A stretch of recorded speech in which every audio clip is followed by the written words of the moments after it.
Real Talk with Joe Skousen.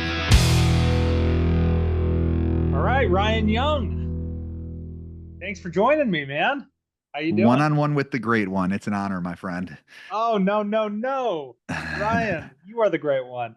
Uh, Ryan, so pumped to kind of be getting together. We've talked a bunch of times, and there's a lot of things we could probably talk about. I think we share a lot of similar perspectives around some of the kind of tech ecosystem and what the heck do you do with the database and all of those sorts of things. But kind of just for everyone out there, you know, 10 seconds, 30 seconds about you. Give us a little bit of the who's Ryan, you know? Yeah, I'll start personally. Long walks on the beach, right, Ryan? I'm a Okay. husband and a father, with long walks on the beach with my wife and play with my kids. But I'm a generational real estate guy. Real estate is just in my blood. Joined my folks who sold real estate, and just am obsessed with the industry, helping the industry, empowering the industry. And I think while I've had a lot of success, fortunately, with the young team growing to one of the top teams in the country, I think I really got put on the map though when we launched this company called Fello. Yep. And CEO of Fello, and it's just been quite the journey of empowering agents all over the country. And I know we'll go deeper on it, but really excited and just really fortunate to be doing what I'm doing, loving what I'm doing every day, waking up inspired, going to bed exhausted but fulfilled, and it's a beautiful thing. A couple things I love, Ryan. Your team today is still a bit of a family operation, I think, 100%. right?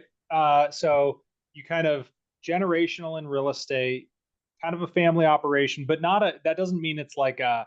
That doesn't mean it's a passive operation. You guys are a serious, high producing team. Launched Fello. I think Fello is a great product. We'll talk a little more about that. Working with a lot of top teams in the industry. Yeah. And so there's a lot of perspective there. I think one of the things I enjoy and appreciate when we dig in, frankly, and have conversations, I feel like we have a good amount of perspective as well at Inside Real Estate. We work with a lot of folks out there, have a ton of data. And so as we get in and jam, I'm like, there's some insights in here. This is good. Maybe we'll bubble a few up today, but A you hundred know, percent. And that's why I always love our conversations is, your the visibility that you have into the industry, both from I would say kind of in the trenches, but also from a macro perspective. I always find when we are able to, connect, I always find our conversations really meaningful because you get to see it from so many different angles. I get to see it from a couple different angles of owning a team while also being more on the B2B side as well. So I know that there's going to be some great dialogue here and just excited to spend some time and pick your brain too. well, I appreciate that, Ryan. One of the things that you and I end up talking about is there's this dynamic in the industry where you know some of the stories that are as old as the industry, as old as time, are still very relevant stories now. They're still very relevant topics. We go to this topic of business generation, and I name it that specifically because as an agent or a team or a brokerage, you're thinking about, okay, how do we continue to drive the funnel of new business and kind of drive transactions and those sorts of things. And part of it is, you have lead gen, you have nurturing, but it feels like over the last number of years in the industry overall, we've kind of maybe lost the plot a little bit on lead gen. Like it's maybe almost overtaken or escaped us, like what it was intended to be. Like, tell me a little bit about what you see on that front. Yeah, so I've got two takes on that. The first is the call it the uh to throw back to just like the when I first got in the industry, one of the first things that people used to say was you need to list to last, right? And when you talk about kind of like almost the generational kind of like components to our industry, the legacy side of our industry, I still feel that is a very relevant piece of our business of Yeah. what should be a priority in our business, which is a priority on the demand gen, on the lead gen side, which is which there needs to be a listing focused strategy. Okay. Yeah. To the second part, which is what we've observed, I would say, over the past decade, let's just call it the past decade, is there's been such a large investment and strategy built around new lead acquisition that I think our industry has gotten so focused, so dependent on new leads and lead generation that that second component, which is that incubation, cultivation, conversion, has really been kind of lost at the wayside. And what I'm super passionate about is how do we start actually bringing profit, healthy margin back into the industry by the focusing on the incubation, the cultivation, the conversion, and not as much on the new lead acquisition, new lead generation, et cetera. So in those two channels of like, how do we become more listing focused, right? And how do we also generate more opportunities with what we already have or organically? And I really do feel like that is the formula for a very healthy, scalable, foundationally strong business. And one of the things that I find is really interesting is there's been so much volatility within our industry over the past 5 years or so. Ups, downs, seller markets, buyer markets, really polarizing. Some Yeah. markets right now, it's June of 2025. Some markets are seller markets and some markets are buyer markets. Like when does our country see that type of like swings geographically all at the same time? What I have found is the businesses that are able to consistently drive listings from their database, from what they already have that are predictable, et cetera, are the ones that really are removing some of the macro forces, both headwinds and tailwinds, and the shifting of the headwinds and tailwinds. Those are the ones that are still running very stable, very profitable, very predictable businesses. So I know that's a lot to chew on, but like there is from an old school standpoint of like where the industry was 20 years ago, 15 years ago, if you sit down with my folks and say, how did you build your business 20 years ago? They would have said you have to list to last and you got to work your database, you got to network, you got to continue to build your database organically. And I'm seeing so much of that trend coming back into our industry just because the lead gen game is so different now. The lead acquisition game is so expensive. The leads are more diluted now than they've ever been. And it's so hard to preserve a margin by playing that game, you know? We talk solutions a lot, right? And with what you're doing with Fellow, with what we have with Bold Trail and a bunch of the solutions, we end up talking about the solutions and the tech. But I think part of what you're pointing to that's interesting, Ryan, is there is some fundamental reasons that we're talking about some of the solutions here. So a couple of things you called out.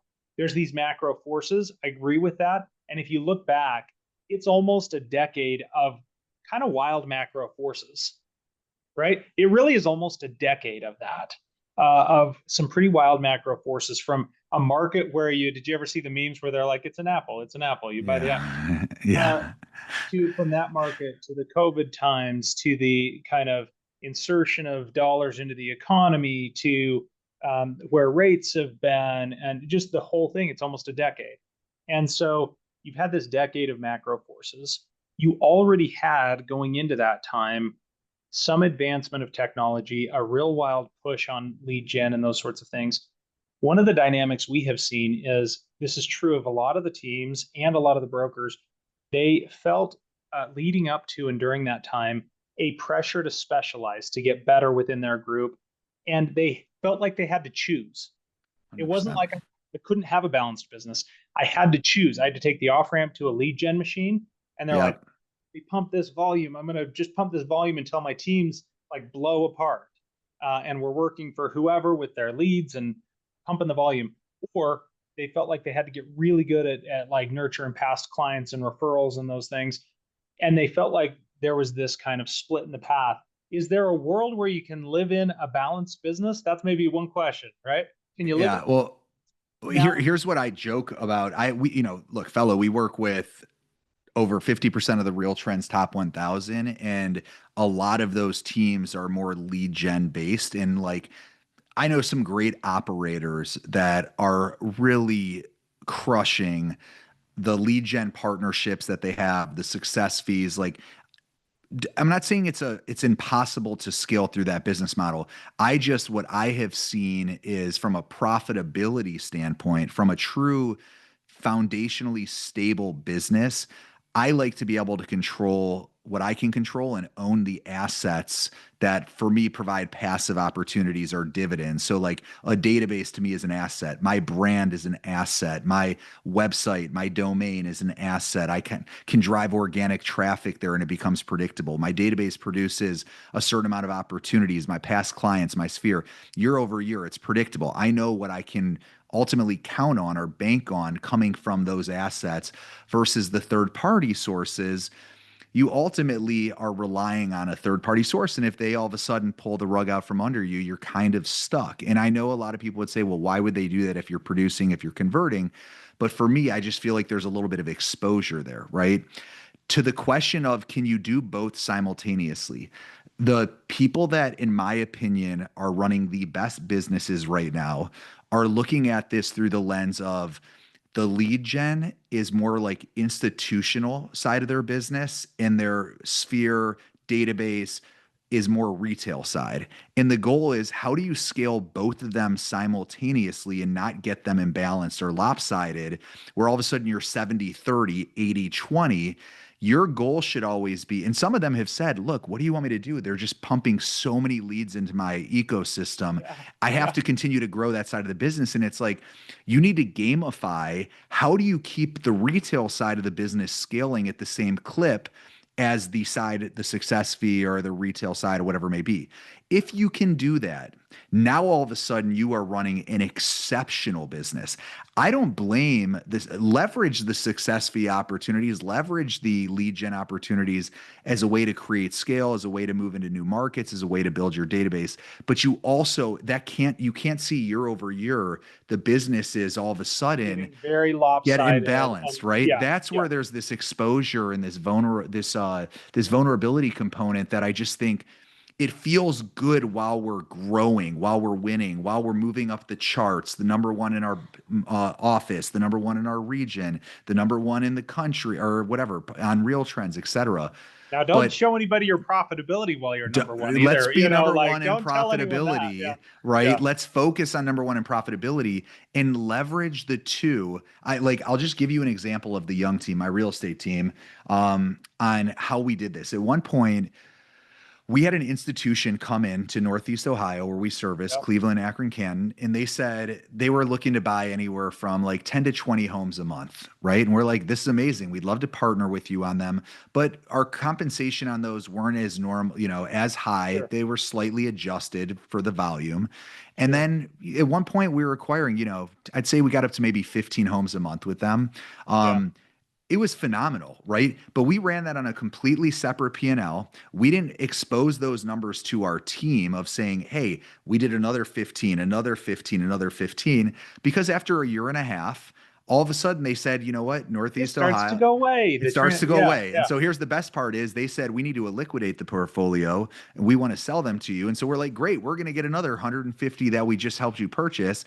Well, yeah, we sold like maybe 15 of them, 20 of them, but then they found a buyer offline that they bundled like 80 of them. And all of a yeah. sudden, if I was banking on those in my pro forma, if I was baking that into what we were planning on investing into the rest of our team from a marketing, from a overhead perspective, all of a sudden now everything would be so lopsided. Also, Yep. the psychology is so important for the team. If they feel like that growth of we're pumping in another 15 new deals every month, and then all of a sudden we pull that out, And then now it's it's gone, and then it's and gone, and everyone's we like, "What the hell?" Yeah, and it's like one of those things like we're still doing a great job growing our retail business, but it feels like now we're actually losing because our growth is slowing because you remove this one variable, right? So my only point is, once again, it's not a bad thing as long as you can diversify your business model and have a strategy of saying, I'm going to build a foundationally strong database, a Yep. brand, whatever you're doing to generate your business organically or where there's margin involved and there's consistency involved, then go ahead and add that other arm to your business. That's phenomenal. But don't rely solely on that one arm. You become very one dimensional, and that's where you introduce some exposure. I agree with that wholeheartedly. And the thing I would say now, one of the real positives of the last few years, you have all of these dynamics that have put some pressure on the space. And while there have been challenging things about that, some of that pressure is really pretty good, right? For It's sure. weeded out, some things. What it's also pointed to is you have to run a professional team. You have to run a professional business. What you're describing, Ryan, is an intentional strategy where you're open-eyed and thoughtful about what where am I investing my energy, where am I investing my kind of future, and running that very intentionally, running that kind of multiple legged business. The other thing I would say that I agree with here is if you have a database, we talk about this sometimes, database, not database. If you have a database, meaning, yeah, I got a bunch of contacts. I've had a ton of times where someone walks in, they're like, okay, well, I can do this because I've got 10,000 contacts. I'm like, great. What are you doing with it? Like, how is that activated? What's the funnel look like from that? Or do you just tell me that you close a deal a month from it? I'm like, no, talk to me about the actual funnel running from your database today, right? Yeah. And if you don't have that, that's the baseline of the whole multi-pronged strategy anyway. And I think that that's the key point is like, and so that's what has led Fello into what you're doing today. Talk a little bit about what Fello does. Just give us 30 seconds on that. Yeah, so I think first off, your database is your largest asset, and if you don't have a strategy around it and you're not monetizing it, and it's not a consistent revenue producer for you, you're doing it the wrong way. Fellow, think of it in a couple steps. Very simple. We take or sync your database, your CRM into our platform. We enrich your database with real estate specific data. So all of a sudden, it completely changes who's actually in your database when all of a sudden you have all the MLS, all the public record, all the mortgage history. It completely changes the do they own a home, do they not? Then what we do is we start to, once we enrich your database with all this really rich information, we start to automate basically all of this messaging very segmented based off of those data points. If they're a homeowner who's been in their home for over 10 years, it's a different message than someone who just recently bought their home, right? And then lastly, what we do is we show you all the data and all the metrics of conversion that are happening in your database in real time. So you're getting notified every day of anyone in your database that's actually listing their home.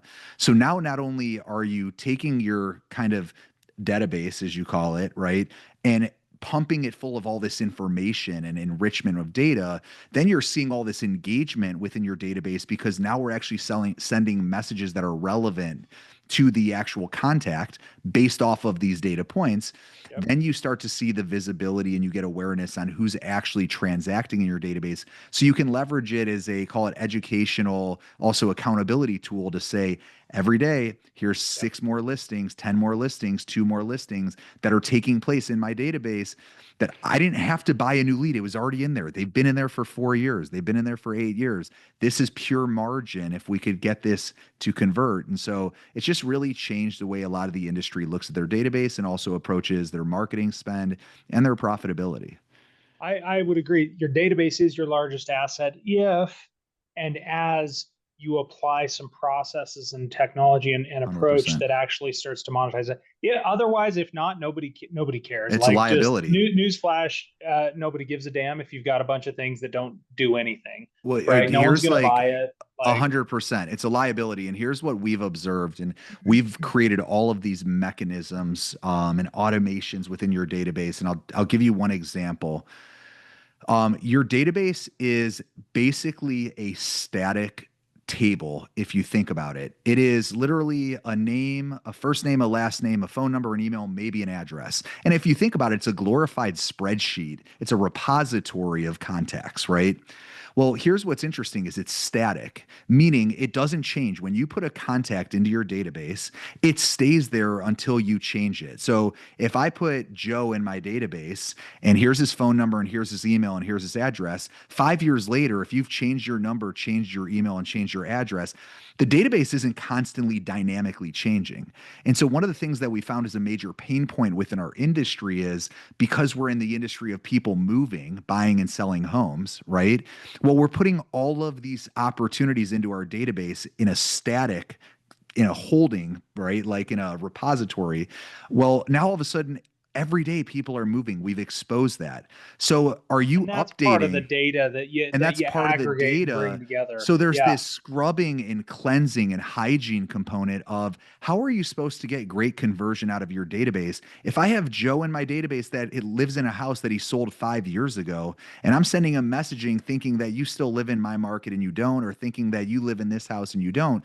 So this concept of how do we every day continue to self cleanse or scrub your database so that when Joe moves to his new house, it automatically changes the address in our database to the new home he moves to, Yep. because that new house might be 3 times the square footage. He might not have a mortgage on it, or maybe he has a bigger mortgage, or maybe he has a 7% instead of where he was at a 3%. This changes all of the messaging and the way we should approach and communicate with Joe. But if we're And just it's, sending it to the original contact that we found 5 years ago, we're never going to get that conversion, you know? yeah, that's right. And what we've been able to see, so back to this concept of like, how do you start to run a balanced business?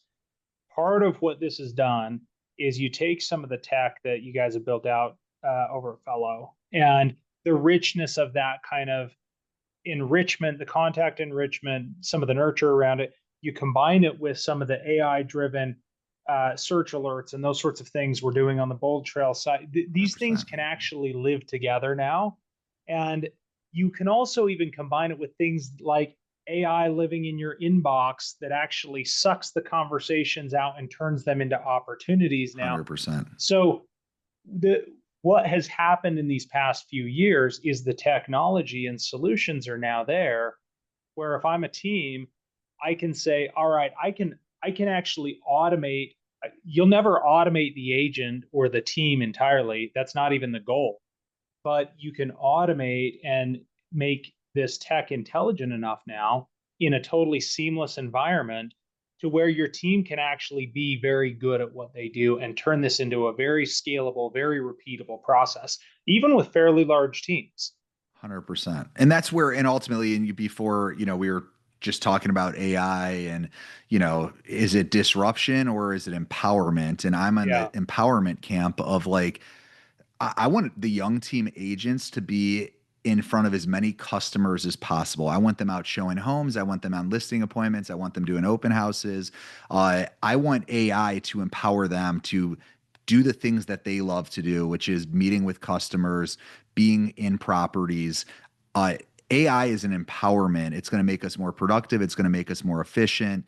And those are great examples of how your database is this asset that's constantly working and leveraging all of these efficient kind of like mechanisms that can observe what's happening in your inbox almost as like a traditional executive assistant would, and prioritizing who we should be communicating with, and creating drafts for you so that you just have to press send, like all these different ways that is so powerful for where the world is going. It's going to really be a differentiator. And what you're going to see is you're going to see, I would say, like almost this separation of the people that are already really good at what they do and leverage AI to become more efficient and leverage their database and leverage, tools like Bold Trail and so many other, like, this is where all of a sudden there's going to just be this clear separation of like, wow, that guy was good, but now it seems like he's like working 3 times faster, harder than everyone else, when really he's just Productivity, the 100%, efficiency, which, and 100%, then the profitability follows, right? no That, doubt and about that's, it. again, that's one of the key points. So let me ask you this, Ryan. So let's say I'm a team out there that's fairly small trying to grow. I've got my sights set high. Maybe I haven't even formed my team up, or I'm just getting into that place. I can get the technology. I can get my Bold Trail. I can get my Fellow. I can have these operating seamlessly together. That's definitely the first step. But as I look from a team, from the team seat, having run the team, having been in the team, what are those practices that I should focus on the most that are, call them the non-tech? Yeah. Like, okay, I get my tech all running. What do I need to be great at? Where Yeah. should I focus my energy today? So this is going to be so old school. And if people just like saw the young team, we are, despite me, being the CEO of a technology company, we still do things. We leverage technology to be more efficient, but we still have, I would say, very foundational, fundamental principles of how I scaled the team. And so these are going to sound really basic and it's not sexy. And if you're listening, I hope you're not disappointed, but you got to know your market. Okay. Yeah. This is one of the things that I think is so underlooked in the real estate industry is you need to be able to articulate what is happening in the market at a granular level. If you're at a party and someone says, I live in this community, can you say, did you see that house that just came on the market? I can't believe that house 3 months ago just sold for that. I think number one is understanding market. And I would highly recommend nights, weekends, whenever you get the opportunity, you should be in the MLS, just looking at past sales, understanding very intimately the market and getting inside of homes, previewing them, touring them, showing them. Okay, great. That's kind of like table stakes, basics, education you need to Can I understand. interrupt you on that, Ryan? Yeah, So I'm just going to, as you go, interrupt. Couldn't agree more. One of the dynamics here is yes, AI is here. All this tech is super sweet. It's going to perform well. Hopefully, if you're listening, you understand and realize Fello's a sweet solution. So is Bold Trail. They're going to work fantastically. What do you do with your time that freed up? It will yeah. free up your time. Learn What did you do 100%. with that time? Right? Did you? There's a lot of things you can use the time on and use the time for. You can waste it away. You can futz around with something. You can tweak every little pixel on every little thing you own.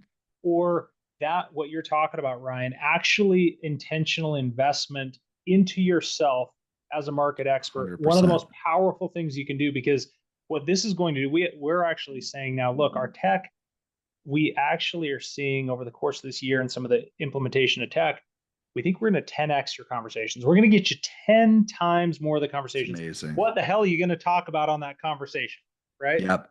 It's so, and I'm just very passionate. If this was, call it like entrepreneurship, I would say like, don't know the market, just know your craft, right? Yeah. Like there is like one of those things that's like, if you don't know your craft, then like you're just not going to have the confidence in conversation. And one of the things I think is really important is I'll add in skill set, scripts, dialogue, like making sure you have that so locked in. And nowadays with AI, you can just role play with AI all day Role play, long. role play, role Role play, play, role role play, play, role play, role play. right? These are Yeah. not sexy, Yeah. but these are going to get you to scaling a very big business in a very short period of time. And here's Yep. why that's so important is knowing the market and mastering your craft is if I meet Joe at a party and he says, I live in this community and I don't know that community, all of a sudden I'm in my head saying, well, I don't want to talk. I don't want to speak up because I don't really know anything about that community. Or if I don't know what to say to someone on the phone, all of a sudden I'm not leaning into the conversation. And one of the things we always say is, you focus on scripts and skill set so that way when I'm having a conversation with Joe, I can be really present in the conversation because I'm not thinking in my head, what do I say next? The more Mm-hmm. you're sitting there saying, all right, he said this, what do I say next? Versus this natural language, right? This natural dialogue back and forth. Yep. So I know it's not sexy, but know the market and focus on skill set. Then I would just say it comes to purely lead generation from a standpoint of do as many open houses as you can do. The reason why open houses are important is there's another educational component. Before you do the open house, you should be obsessing over the market you're doing the open house in, right? Is a way to essentially be prepared for the open house. You're educating yourself. And then there's just two other basic essentials, foundational essentials, which is building your database every day and talking to your database every day. Once again, this is the no lead generation, the These are the simple, non-sexy, super the sexy things. non-sexy super This is things the you do these, you will be yeah, printing yeah, money. You'll be having a lot of fun. yeah. You will be scaling a sustainable business. You'll be building skill sets that can remove all the macro headwinds that we were kind of talking about earlier. People don't like to hear them because it's, I heard someone say, Sharon Srivastava, I think was the one who said it. Yeah. He said, we're more addicted to painkillers than vitamins. And it's like, vitamins right, are the way to the a healthy, sustainable, like, but we want quick and easy. We want painless. We want to jump right in and start making millions of dollars a year. And there's all of a sudden someone selling us something, a new lead. This is the lead. This is the, and it's like, build the foundational principles. As you could see, I get all fired up and passionate about No, it. dude, It's, this is where it's at, you know? it's how Eh, we've scaled the young team. People always are like, one of the things I'm proud of the young team, and there's times where I'm also embarrassed. Not embarrassed. I'm just uh I have some potential almost imposter syndrome. The young team, so Fellow works with all the biggest teams all over the country. Sure. We're Yeah. very fortunate. Like, these are mega teams selling Yeah. thousands of homes. The young team has sold about 500 homes a year for the past 4 or 5 years, but we have 15 agents, right?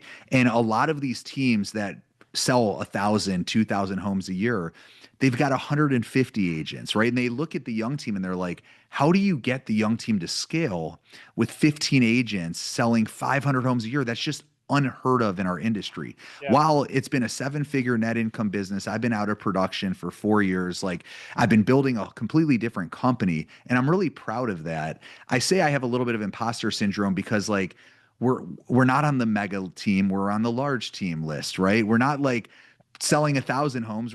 We have like a very nice small team that's like very productive. But Yeah. the Yeah. reason why we're able to be so productive and have all of our agents get into production so quickly, and we retain all of our agents, the average tenure of our agents 6 years, is because we've shown them and taught them the foundational principles of this business, and we hold them accountable to those foundational principles, not in a autocratic way, but in a very self-managed, self-disciplined way. Of, these are team members that have learned how to build their own databases. We've provided the tools and the kind of like mechanics to incubate their database, to create the hand raisers. We teach them what to say. We hold them accountable on a pipeline review of, are they communicating with their database? And we help them continue to improve their skill set. And it's like, it's not rocket science. This is how you scale a very profitable business that's very sustainable. Well, that's the thing is, if there's a sub message here, there's a few messages here from our side, but one of them is, look, this is actually a period of time. This is an exciting moment in time, 100%. despite market dynamics and all those things. The truth is, I've said this a couple of times over the course of the past year, probably one of the more exciting times this industry has ever seen. Because yes, there are a lot of dynamics, but this is probably one of those moments more than we've seen in past decades. And we've been around for a while here, right?